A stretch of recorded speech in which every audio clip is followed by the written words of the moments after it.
Assalamualaikum warahmatullahi wabarakatuh.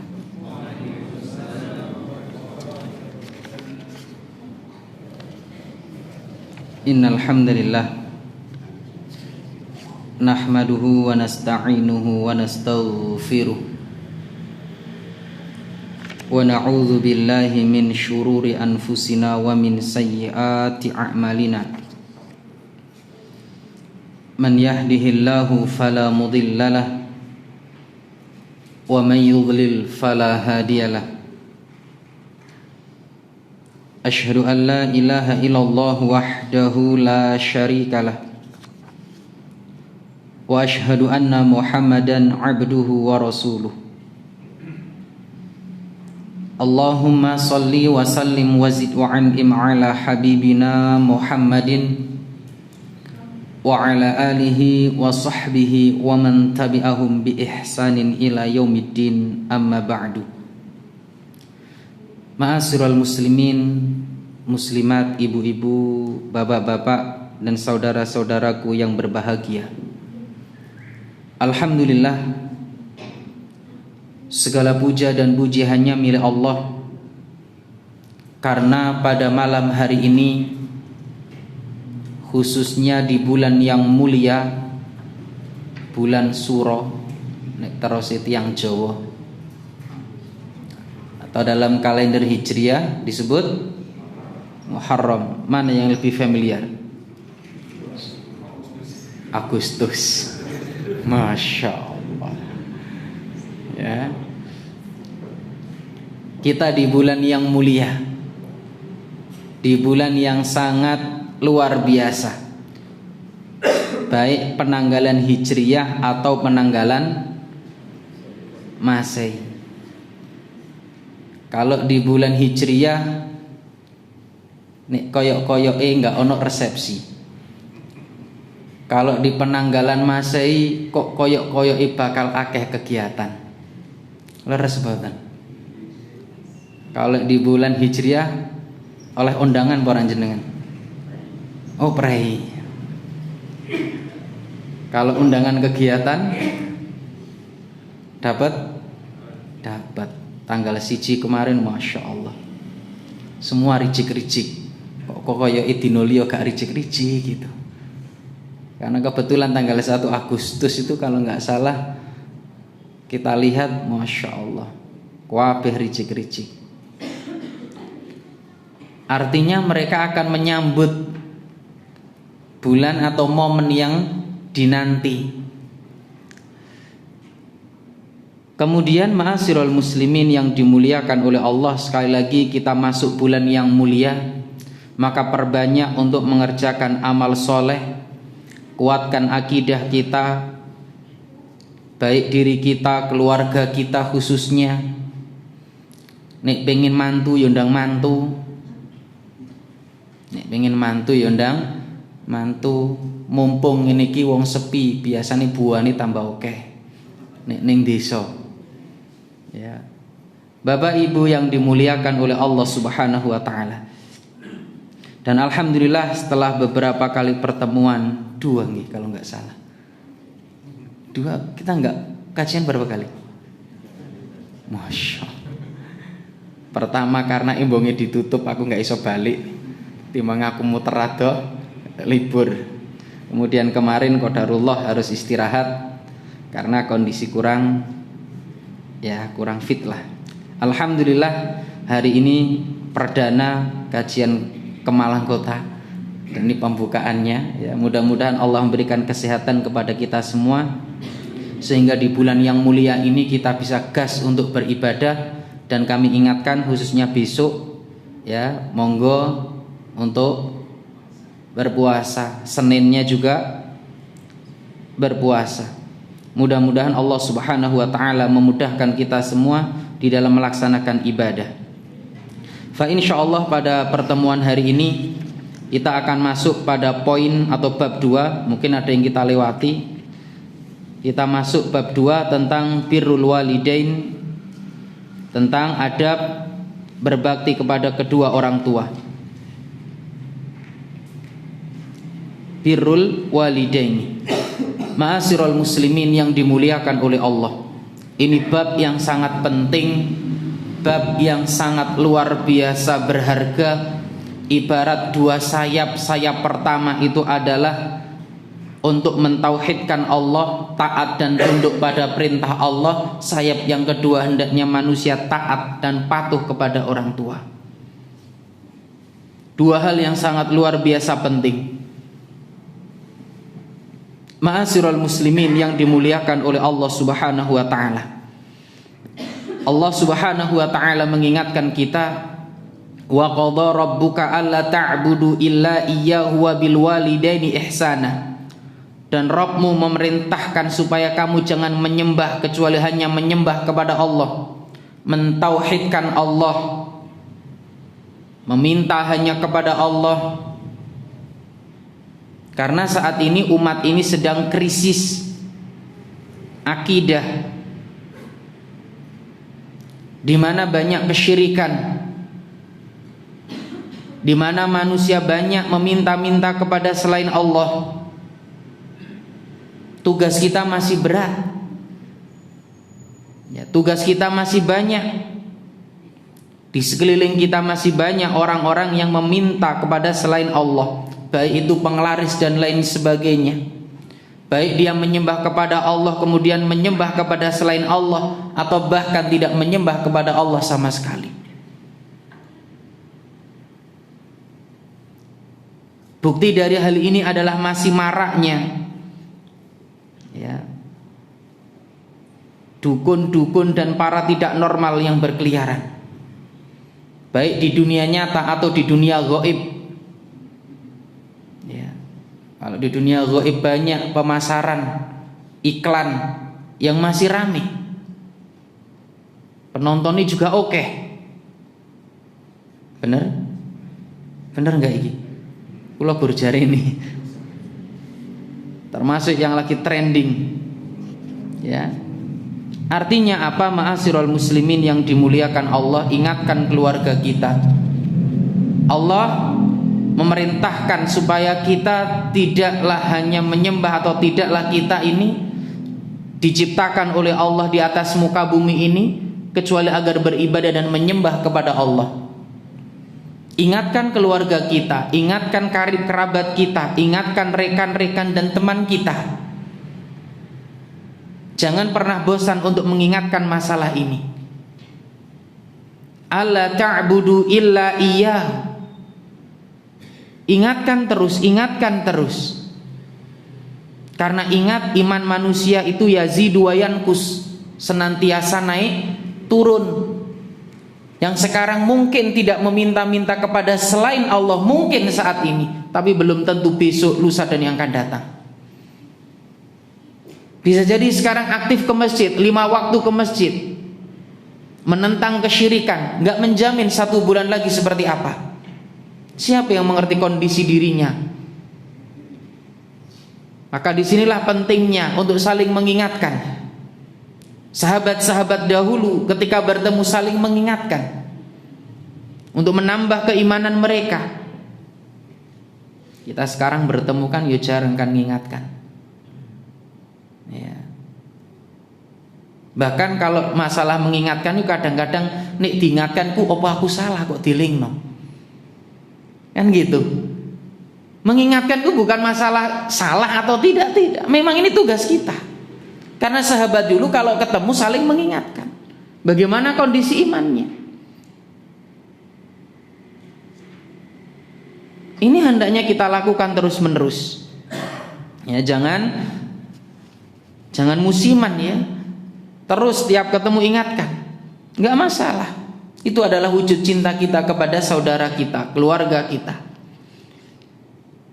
Wabil walidaini ihsana, dan hendaklah kamu berbuat baik pada ibu bapakmu dengan sebaik-baiknya. Dari ayat ini surat apa?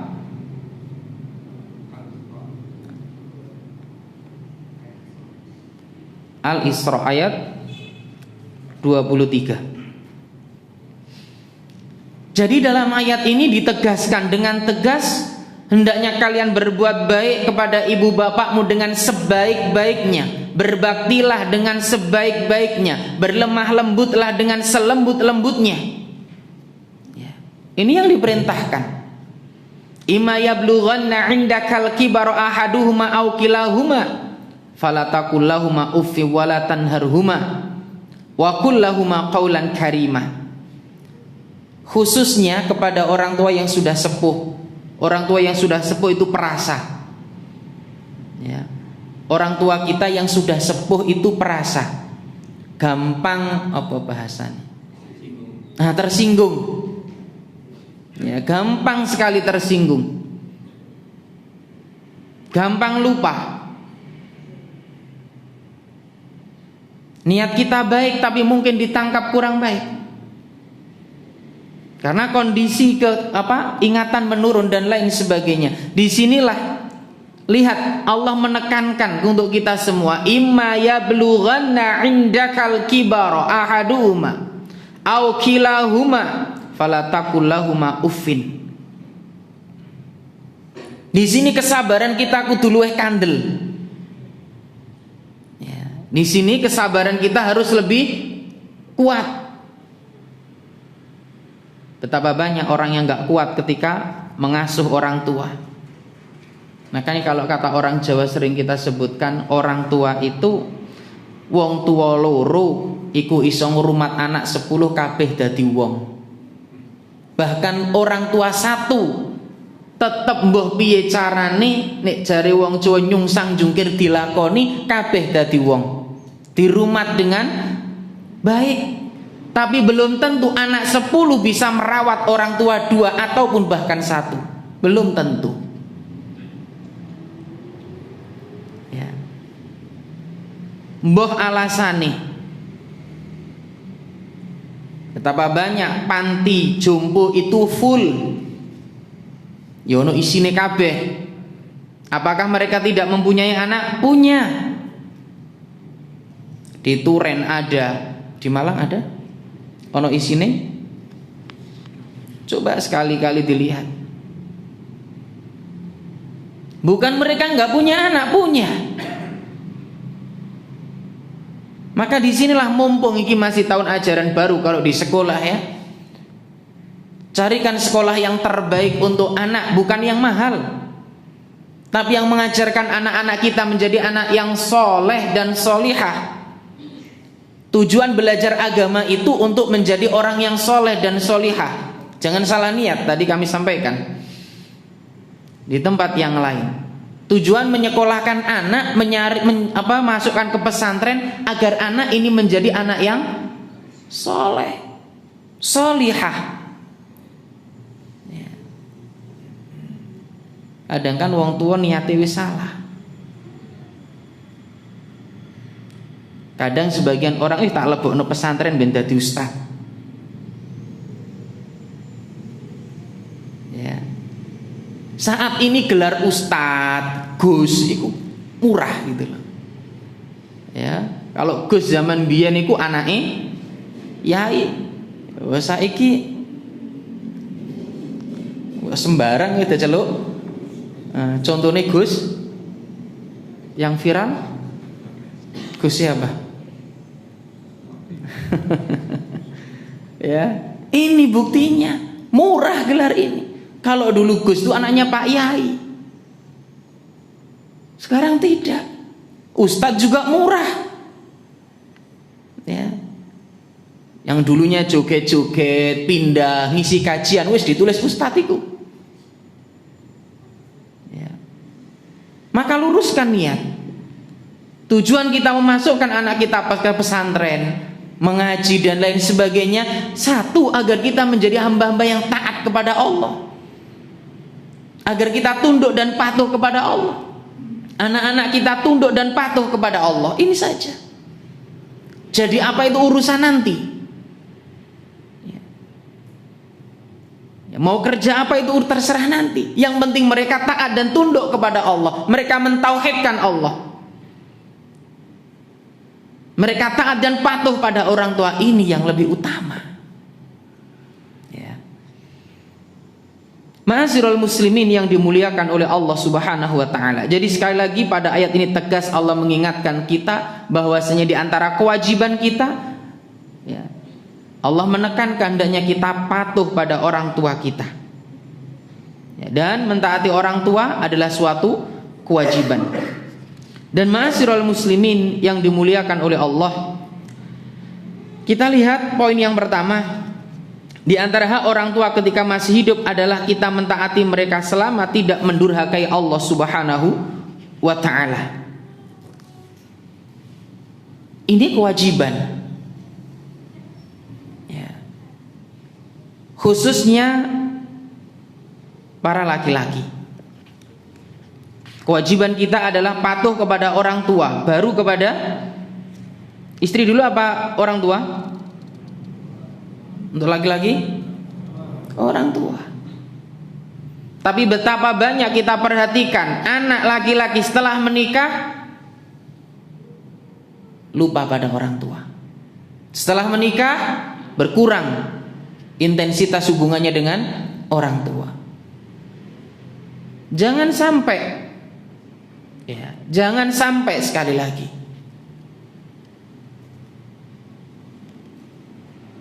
Taatilah mereka. Apapun perintah mereka ikuti, selama itu baik. Silakan dilihat surat Luqman ayat 15. Wa in jahadaka 'ala an tusyrika bima laisa laka bi'ilm fala tuti'huma. Dan jika keduanya memaksamu untuk menyekutukan Allah, ya, maka jangan kamu ikuti. Dalam masalah ini, ketika orang tua memerintahkan kita untuk menyekutukan Allah, berbuat kesyirikan, jangan taati, tapi nasihati, ingatkan, jangan dibiarkan, jangan malah ditinggalkan, jangan malah kita menjauh. Ketika kita cinta pada orang tua kita, kita nggak ingin orang tua kita tersentuh api neraka. Nasihati mereka. Berat Ustaz, angel wis dikandani bolak-balik malah diarani sok alim. Wong arek lagi ngaji kok wis ngandani wong tua. Nggak apa-apa, ingatkan. Sekeras-kerasnya orang tua mesti jane yang ngrungokno, tapi sek gengsi. Ingatkan lagi. Pelan-pelan. Ya. Sekeras apapun beliau berdua menolak, tapi yakinlah di lubuk hati yang paling dalam sebenarnya mereka juga ingin mengikuti hal yang baik. Tapi mungkin karena gengsi, mungkin karena lingkungan dan lain sebagainya, sehingga masih berbuat demikian. Ketika kondisi seperti ini jangan malah dijauhi, tapi dikuati. Diingatkan. Ma'asyiral muslimin yang dimuliakan oleh Allah Subhanahu wa taala. Sekali lagi, taati kedua orang tua kita selama tidak memerintahkan kita dalam kemaksiatan. Kenapa? La ta'ata fi ma'siyatillah. Tidak ada ketaatan untuk mendurhakai Allah, tidak ada. Siapapun itu. Innama ta'atu fil ma'ruf. Sesungguhnya ketaatan itu hanya dalam kebaikan. Dalam hadis lain Rasul bersabda, "Ati' abaka madama hayyan wala ta'sihi." Taati ayahmu selama dia masih hidup dan selama tidak memerintahkan pada maksiat. Diriwayatkan oleh Imam Tabrani dan hadis ini hasan. Taati selama madama hayyan wala ta'sihi. Selama dia masih hidup dan tidak memerintahkan pada maksiat, taati. Ya. Taati sekali lagi. Ma'asyiral muslimin yang dimuliakan oleh Allah Subhanahu wa taala. Sekali lagi Allah memerintahkan kita untuk mentaati kedua orang tua kita. Jangan sampai justru mendurhakai. Jangan sampai membuat menangis, karena membuat menangis adalah bagian dari hukukul walidain. Maka sekali lagi intensitas setelah menikah khususnya yang laki-laki jangan malah apa ya istilahnya ya, semakin renggang gitu. Kadang-kadang orang kalau sudah menikah telepon orang tua, WA orang tua itu semakin koyok-koyoi ono batasi. Sehingga kadang-kadang sudah orang tua itu tambah umure gampang tersinggung, kita malah jarang menghubungi. Akhirnya orang tua malah suudun, lo jadi mari nikah kok malah adoh karo aku. Ya, ikhwani fiddin rahimani wa rahimakumullah. Sekali lagi perintah untuk taat dan berbakti pada orang tua ini adalah perintahnya Allah Subhanahu wa taala. Ya, Allah yang memerintahkan. Maka hendaknya kita benar-benar mewanti-wanti diri kita. Jangan sampai kita termasuk orang-orang yang durhaka.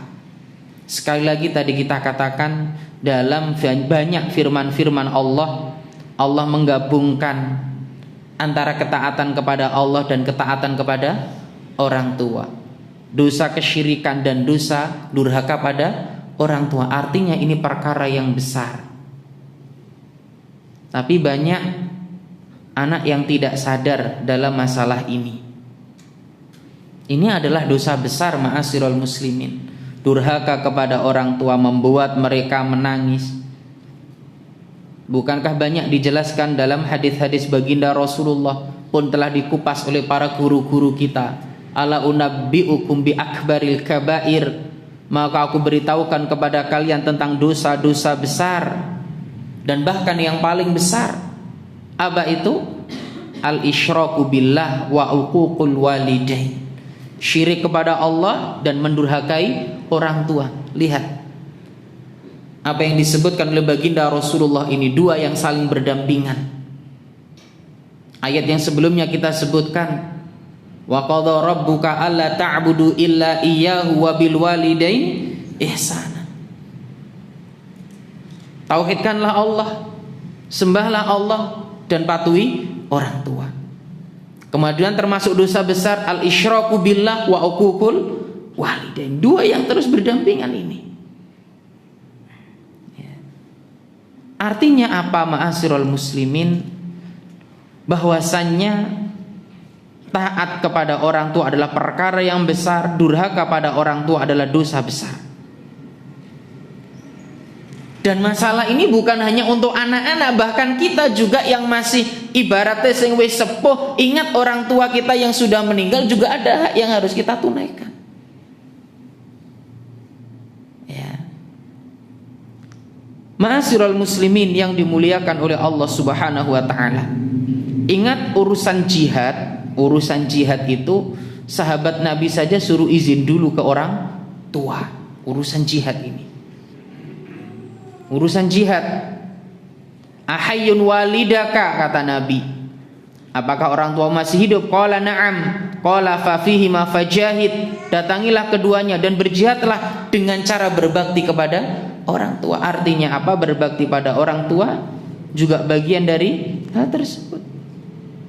Ikhwani fiddin rahimani wa rahimakumullah.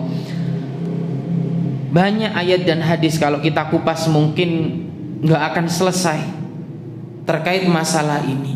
Artinya apa? Sekali lagi Allah yang memerintahkan kita untuk berbakti pada orang tua kita. Taatilah selama bukan perkara maksiat, dan berhati-hati terhadap masalah uququl walidain. Ingat Rasul mengingatkan kita, membuat menangis pun itu bagian dari durhaka pada orang tua. Khususnya orang tua yang sudah sepuh, maka berhati-hatilah. Harus ada perhatian lebih dari kita kepada beliau-beliau. Saya dulu pernah menyampaikan, seharusnya anak itu ketika merawat orang tua yang sudah sepuh, orang tua yang sudah sepuh itu ada yang Allah berikan istilahnya masih normal semuanya. Penglihatannya masih bagus, pendengarannya masih bagus, tapi ada yang Allah uji dengan berkurang semuanya. Penglihatannya sudah mulai kabur, ya. Pendengarannya juga demikian. berjalan juga sudah tidak bisa. Ini akan didapati. Maka disinilah anak harus bersabar.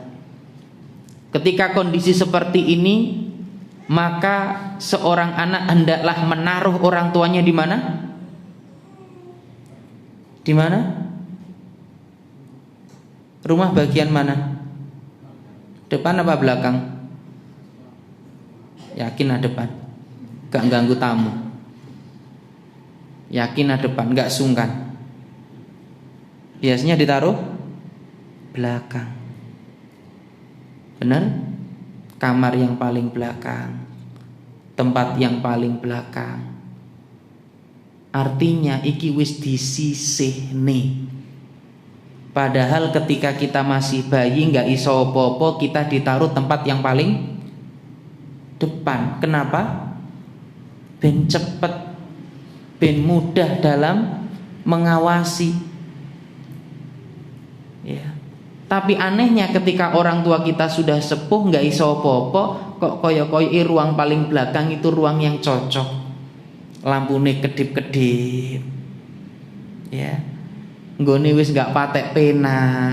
Naudzubillah summa naudzubillah, jangan sampai antum yang sudah ngaji jangan sampai melakukan hal ini. Taruhlah mereka di tempat yang paling depan agar kita mudah mengawasi, agar kita mudah untuk melihat bagaimana kondisi beliau. Tapi wong tua aku nggak pengen disekek ngarep. Iya, karena yang namanya orang tua itu nggak mau nyusahkan anak. Yo anak yang harus paham. Wis nggak usah lening buri wae. Kan gitu kadang-kadang. Tapi taruh depan kita agar bisa mengawasi terus menerus. Agar jangan sampai ada orang tua yang jatuh sampai anak nggak tahu gitu loh.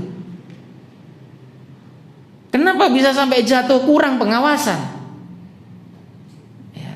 Padahal kita lihat bayi yang masih kecil sampai diberikan tempat khusus yang ada sekat kanan kiri depan belakang itu agar tidak jatuh.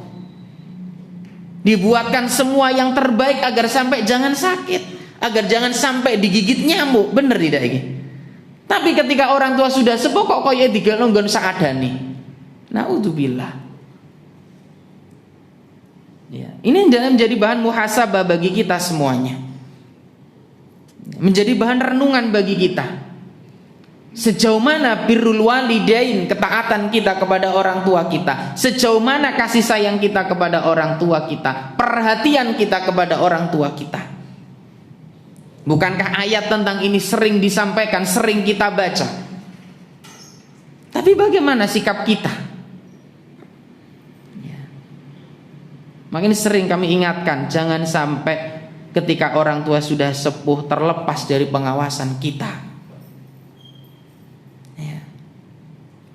Ikhwan fiddin rahimani wa rahimakumullah. Termasuk bentuk ketaatan kepada orang tua ketika mereka sudah sepuh, ingatkan waktu-waktu salat itu. Ingatkan waktu-waktu salat. Ya, terlebih yang sakit diingatkan. Jangan sampai malah dibiarkan. Dan termasuk bentuk ketaatan kepada orang tua, ingat, jangan mudah memasukkan tamu ketika orang tua kita sakit. Karena saat itulah bisikan-bisikan keburukan kadang ada. Wis ngelek tombo durungi, jane ning kono iku ana sing iso nambani. Orang yang sakit tuh gampang menerima nasihat. Bener? Wis nasihat opo kadang diterima. Zaman-zaman isek wayah Covid iku lho, Pak. Mudah-mudahan jangan sampai ada lagi ya. Zaman-zamannya Covid iku lho, lak kon ngombe susu bare-brand to. Iku lho sampai entek kabeh. Stok iku sampai rebutan. Wis mari ngono, minyak kayu putih iku sampai ricik kabeh. Apa neh? Apa? Sampai wes kalau orang sudah sakit wes panik. Maka ketika orang tua kita sudah sakit, jangan gampang memasukkan tamu ke dalam rumah untuk menemui kedua orang tua kita. Terlebih orang tua kita yang mohon maaf ya belum belajar agama. Tugas kita untuk menjaganya. Bukankah kita ingat bagaimana pamannya baginda Rasulullah sallallahu alaihi wasallam menjelang kematiannya?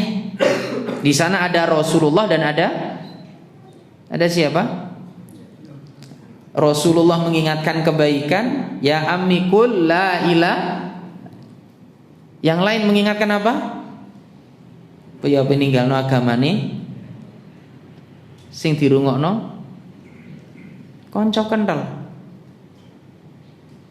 Maka berhati-hati dalam masalah ini. Ketika orang tua kita sakit, jangan gampang memasukkan orang ke dalam, karena orang tua ini gampang ngikuti. Orang sakit ya, perhatikan ya, khususnya kita sebagai anak, khususnya bapak-bapak yang memiliki orang tua yang sudah sepuh, yang sakit kemudian besuk.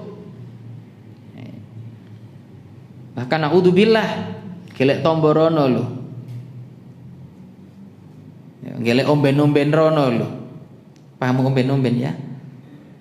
Insyaallah paham lah ini. Maka berhati-hati sekali lagi. Ikhwan fiddin rahimani wa rahimakumullah. Ini yang pertama. Jadi di antara hak orang tua ketika masih hidup, taati mereka. Jangan sampai kita mendurhakainya. Jagalah mereka. Ya. Jaga mereka. Dan ma'asyiral muslimin yang dimuliakan oleh Allah Subhanahu wa taala, yang kedua disebutkan di sini berbakti dan merendahkan diri di hadapan kedua orang tua. Bapak Ibu yang dimuliakan oleh Allah Subhanahu wa taala. Yang perlu kita pahami, orang tua kita mungkin pendidikannya tidak setinggi kita. Mungkin. Tapi jangan sampai kita merasa lebih baik daripada orang tua kita.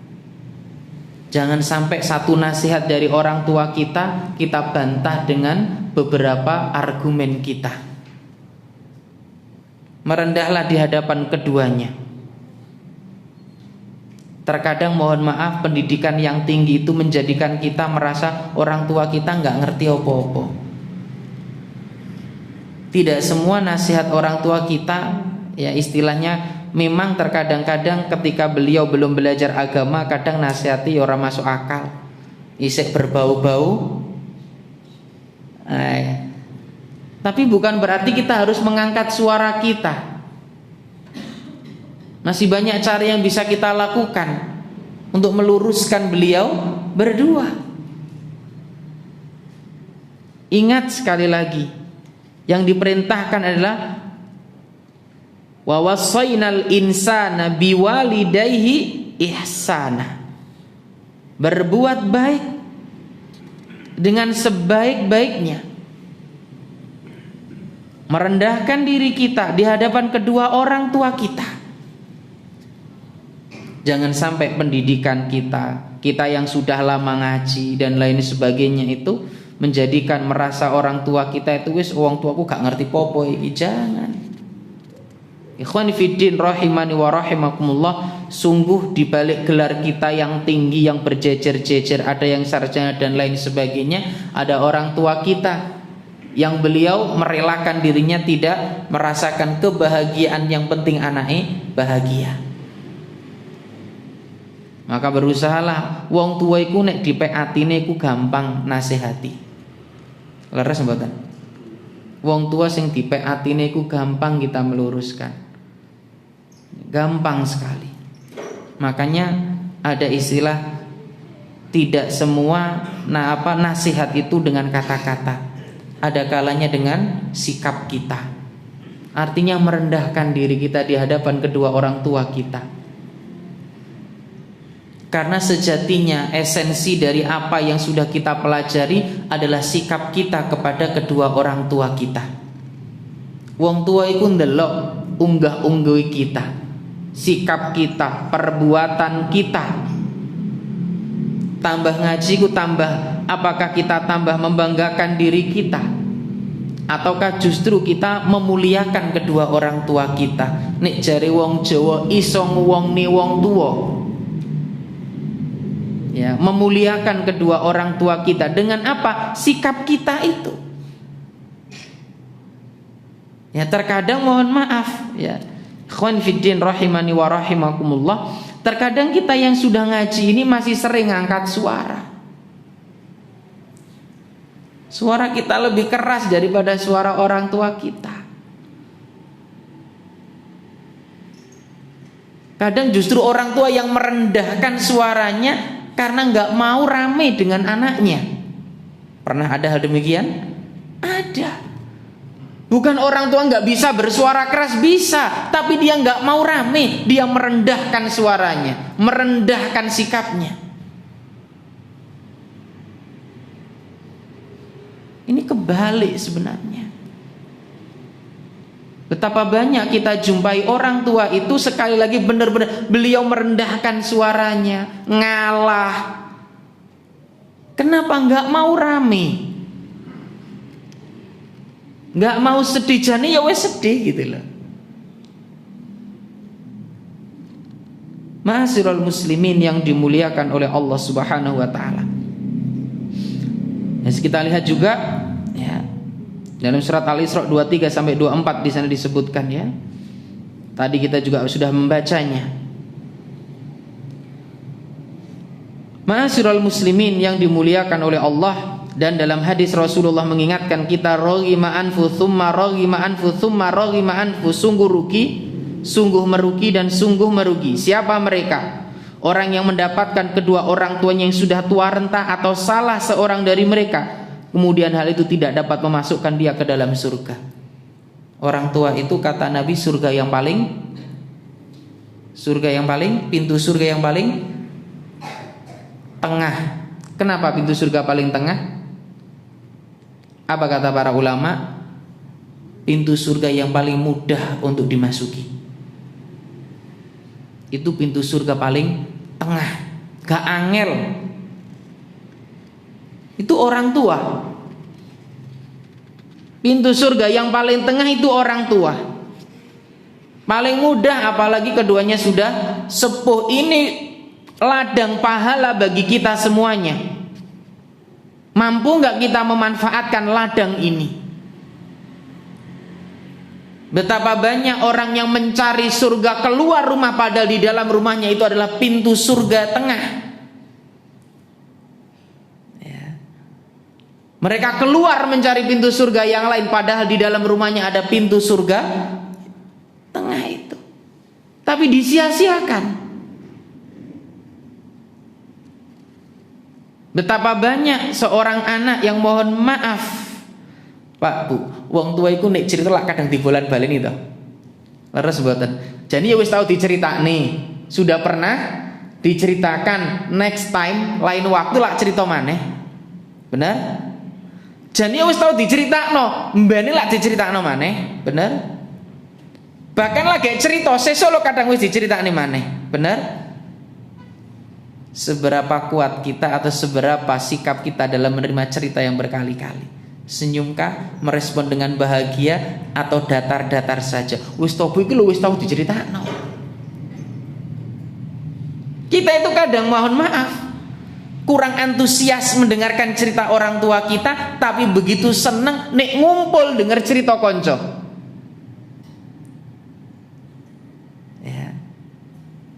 Berapa jam kita kadang duduk ngobrol diceritani wong tua rodok ini berapa jam paling lama? Berapa lama? Berapa jam kita duduk dengan teman kita ngobrol ngetan ngulon ngalor ngidul? Berapa? Mana sing luwih gayeng? Muhasabah, ayo kita muhasabah sekali lagi. Ya, kita muhasabah. Apalagi khususnya orang tua kita yang sudah sepuh itu. Ini pintu surga bagi kita. Sungguh rugi kita sudah punya orang tua yang tua renta, kesempatan untuk berbakti, tapi tidak menjadikan kita kemudian dimasukkan ke dalam surga. Yang masih punya orang tua, manfaatkan sebaik-baiknya. Berbaktilah. Ya, mumpung Allah masih berikan kesempatan kepada kita. Ya, mumpung Allah masih berikan kesempatan kepada kita. Ini pintu surga. Betapa banyak, sekali lagi kita ulangi, orang yang mencari surga dengan keluar rumah, padahal di dalam rumahnya terdapat pintu surga. Berbaktilah, bahagiakan mereka, rendahkanlah sikap kita, diri kita ini merendah sekali lagi. Meskipun pendidikan kita tinggi, sekali lagi kita nggak bisa pada tahap itu kecuali berkat perjuangan kedua orang tua kita. Tapi kadang-kadang itu loh, anak itu merasa pendidikannya sudah tinggi, dikandani wong tua koyo-koyo wis lak zaman biyen to Bu, iku lak wis zaman kuno, iki wis zaman modern. Selama nasihat orang tua itu tidak bertentangan dengan Al-Quran dan hadis, dengarkan. Ya, dengarkan. Bahkan ketika orang tua ngomong jangan diselai, apa diselai itu ya? Dipotong, jangan. Entenono sik sampai mari. Ini hendaknya kita pahami. Sungguh orang tua kita itu lebih menerima dakwah ini dengan mudah, bukan karena ucapan kita tapi lisan kita, perbuatan kita sehari-hari, sikap kita sehari-hari. Orang tua akan lebih mengena dengan dakwah ini. Perubahan sikap kita semakin baik, semakin tunduk. Ya. Fa insyaallah orang tua akan mudah untuk dinasihati. Tapi perbuatan kita tidak mencerminkan bagaimana birrul walidain, maka nasihat-nasihat itu akan terasa sulit diterima. Ma'asyiral muslimin yang dimuliakan oleh Allah Subhanahu wa taala. Sekali lagi ya, berbakti dan merendahkan diri di hadapan kedua orang tua kita ini sangat penting. Jangan terbalik, orang tua merendahkan suaranya, merendahkan sikapnya karena nggak mau rame dengan kita. Karena masih banyak anak-anak yang mengangkat suara mereka, mengangkat ya semuanya lah, karena mereka merasa sudah tinggi pendidikannya, sudah tinggi ya, sudah jauh sekolahnya, sehingga apa yang dinasihatkan orang tua, yang diomongkan orang tua seolah-olah angin yang berlalu begitu saja. Naudzubillah summa naudzubillah. Ikhwan fiddin rahimani wa rahimakumullah. Sudah isya ya? Ditambah didik enggak apa-apa? Lah enggak buru-buru toh? Malam mingguan ning kene ae. Dalam azan dulu. Gitu. Oh iya, fadhil. Gantine pertemuan yang lalu ini.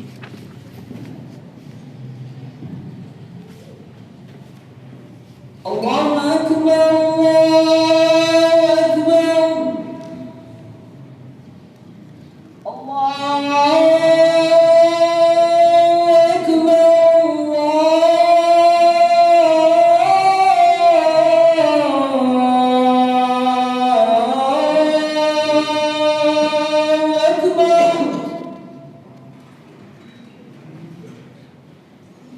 أشهد أن لا إله إلا الله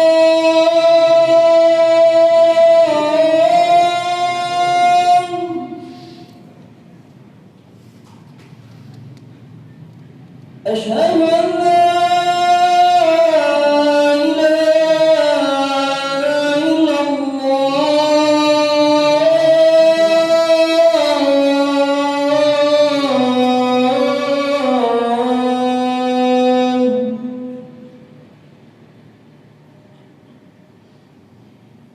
أشهد أن محمدا رسول الله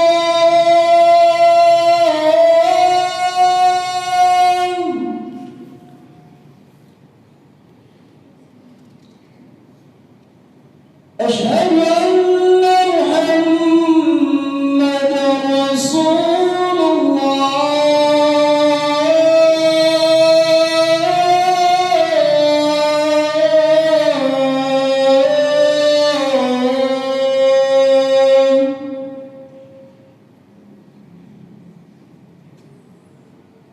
حي على الصلاة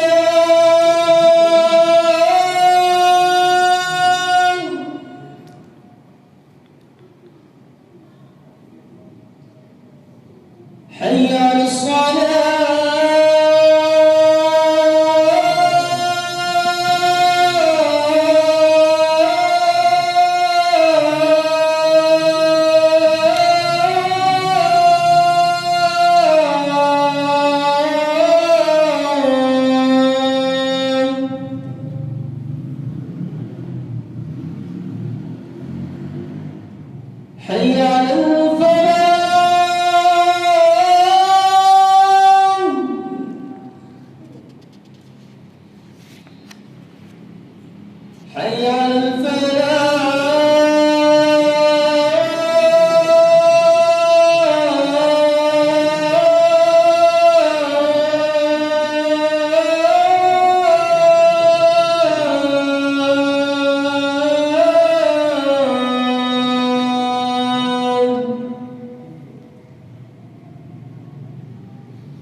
Allahu Akbar, Allahu Akbar.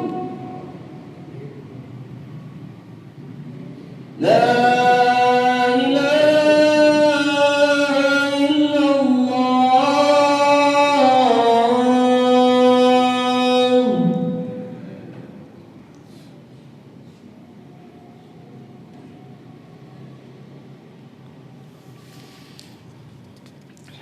Alhamdulillah, kita lanjutkan. Poin yang ketiga, ikhwan fiddin rahimani wa rahimakumullah, merendahkan diri di hadapan keduanya hampir sama dengan poin yang kedua, tapi ada hal yang harus kita ingat. Ikhwan fiddin rahimani wa rahimakumullah, ketika kita di Jawa, ketika kita belajar bahasa Jawa, mungkin kita akan paham tataran bahasa. Kalau dengan yang sesama, ya, dengan yang lebih tua, insya Allah yang di Jawa mesti paham ini. Wallahualam kalau di luar Jawa ya, apakah ada istilahnya nggih, sampean, panjenengan, ya. Kalau di luar Jawa pripun? Ada ya? Atau satu bahasa untuk tua muda? Ada yang tidak ya? Tapi yang di Jawa, masya Allah, wong tua itu kadang-kadang sampai pegel nih kalau punya anak itu dengan orang tuanya nguku. Dan termasuk dikatakan bentuk tidak sopan, tidak hormat kepada orang tua ketika seorang anak ngomong dengan yang lebih tua pakai bahasa nguku. Ya. Ini yang harus kita pahami yang di Jawa. Kita katakan demikian karena siji desa mawa cara. Beda tempat akan beda apa ya? Beda cara. Dan yang di Jawa ini harus diperhatikan.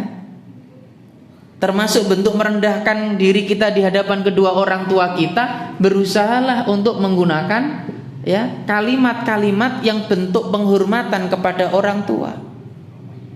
Kromo inggil. Maka ini juga penting loh. Ya. Anak muda zaman sekarang kalau di Jawa, wallahu alam di kota apakah semua pakai bahasa Indonesia? Anak muda zaman sekarang dipanggil ibu bapak iku lho, gitu. Saestu ini. Kata dalem tuh kok koyo angel men to gitu. Kalau di Jawa kan dalem nggih Bu. Ya. Saya itu punya kerabat yang masya Allah dari Bojonegoro. Kadang-kadang kita itu minder karena bahasanya bahasa kromo halus, kromo inggil. Ya, saya itu kromo inggil bener-bener. Dan masih lekat dengan budaya Jawa. Istilahnya wong tuane melirik itu semua anaknya akan diem cep, nggak akan berani ngomong. Ya, nggak perlu ngomong berkali-kali, cukup dilirik akan masuk kamar masing-masing. Sama seperti orang zaman dulu kan gitu. Lah anak zaman sekarang dipanggil orang tua juga hahe. Ini bentuk ta'zim kepada orang tua itu berbicara dengan yang sopan gitu loh. Ya sekali lagi ini kita katakan di Jawa, wallahualam kalau di tempat lain nggih, tapi kalau di Jawa ya seperti itu gitu loh. Maka ini bentuk ta'zim kita, penghormatan kita pada orang tua. Belajar kalau perlu. Ya, belajar kalau perlu. Kita belajar bahasa Arab untuk memahami Al-Quran, memahami hadis. Kita belajar bahasa daerah kita untuk bentuk ta'zim kepada orang tua kita. Ya. Jika ini termasuk memuliakan orang tua, pelajari. Ya, pelajarilah. Ya, khususnya sing duwe mertua wong Jawa iki ya. Ya, belajar iki. Enggak luwih sayang ke mertuane ya. Nggih Bu, nggih, masya Allah. Mesti iso nggih yo enggak nggih ngono lho. Yo seneng ya. Dalam nggih ya. Kalau enggak bisa belajar pada itu yang lumajang-lumajang itu yang masih halus-halus itu yang belum terkontaminasi ya. Belajar yang muda-muda atau yang mau nikah, yang punya cita-cita nikah dengan orang Jawa, belajar mulai sekarang. Ya. Belajar. Ini bentuk ta'zim gitu loh, sekali bentuk memuliakan yang lebih tua, khususnya orang tua kita. Wong tua iku seneng nek dibosoni iku anake sapa gitu. Aku duwe anak wedok tapi mantu kok ngono sampean kok. Karena luar biasa ini. Di Jawa belajar ini, belajar. Dan ini termasuk poin yang keempat, berbicara dengan lemah lembut. Kalau kita, masya Allah, seandainya kita menggunakan orang Jawa ya, berbicara dengan bahasa kromo inggil, kok ya gak iso muring-muring kok Pak. Apalagi dengan bahasa yang lembut. Koyoke gak ono mesuh iku gak enek koyoke. Ya, kalau pakai bahasa kromo inggil. Nah, maka pelajari. Ya, karena Allah perintahkan kita, fala taqul lahuma uffin wala tanharhuma wa qul lahuma qaulan karima. Ucapkanlah kepada mereka perkataan yang mulia. Setidaknya kalau nggak bisa bahasa Jawa, berbicara pakai bahasa Inggris. Indonesia Pak. Oh tuane awak dhewe gak paham Inggris itu. Ya, pakai bahasa Indonesia ini. Ya, ini harus. Saya pernah diingatkan dulu karena kita lama di Surabaya, ya bahasanya bahasa Indonesia. Kemudian silaturahmi ya ke Ustaz Sanusi, kok bahasanya Indonesia kak, bahasa halus ini. Akhirnya ini mau termotivasi untuk belajar bahasa sing rada halus gitu loh. Kromo inggil masih orang patek iso ya, belum terlalu bisa. Tapi setidaknya kita belajar. Apalagi orang tua kita Jawa, berusahalah untuk berbicara dengan lembut, salah satunya dengan belajar bahasa ini, khususnya yang di Jawa, karena ada bahasa kromo inggil, terus nopo Pak? Nguku, terus apa? Ya itu, pelajarilah yang halus. Salah satu bentuk ya kita berbicara lemah lembut kepada kedua orang tua kita, khususnya yang sudah sepuh, ya belajar. Nah, khususnya yang sudah adab asor ya kalau orang Jawa nggih, ini mulai tergeser, tergerus oleh perubahan zaman. Antum yang semangat belajar bahasa Arab untuk memahami, mendalami agama ini, termasuk belajarlah bahasa Jawa yang orang tuanya Jawa. Saya pernah kunjungan ke murid, orang tuanya itu bisanya bahasa daerahnya dan nggak bisa bahasa yang lain. Nggak bisa, bahasa Indonesia juga nggak paham, sehingga saat kita komunikasi butuh penerjemah. Ini nggak bisa bahasa lain. Anaknya tak suruh menerjemahkan, saya ngomong anaknya tak suruh menerjemahkan, ibunya ngomong juga tak suruh menerjemahkan. Loh, ini loh pentingnya kita melajari bahasa daerah kita, agar kita bisa memuliakan kedua orang tua kita. Maka sekali lagi antum yang semangat belajar bahasa Arab, jangan lupa juga belajar bahasa ibu kita, bahasa bapak kita, agar kita bisa memuliakan keduanya, bisa berbicara lemah lembut kepada mereka berdua. Wallahu taala a'lam bishawab. Mudah-mudahan yang singkat ini bermanfaat. Kita lanjut poin berikutnya pada pertemuan yang akan datang. Kita tutup dengan doa kafaratul majelis. Subhanakallahumma wa bihamdika asyhadu an la ilaha illa anta astaghfiruka wa atubu ilaik. Walhamdulillahirabbil alamin. Assalamualaikum warahmatullahi wabarakatuh.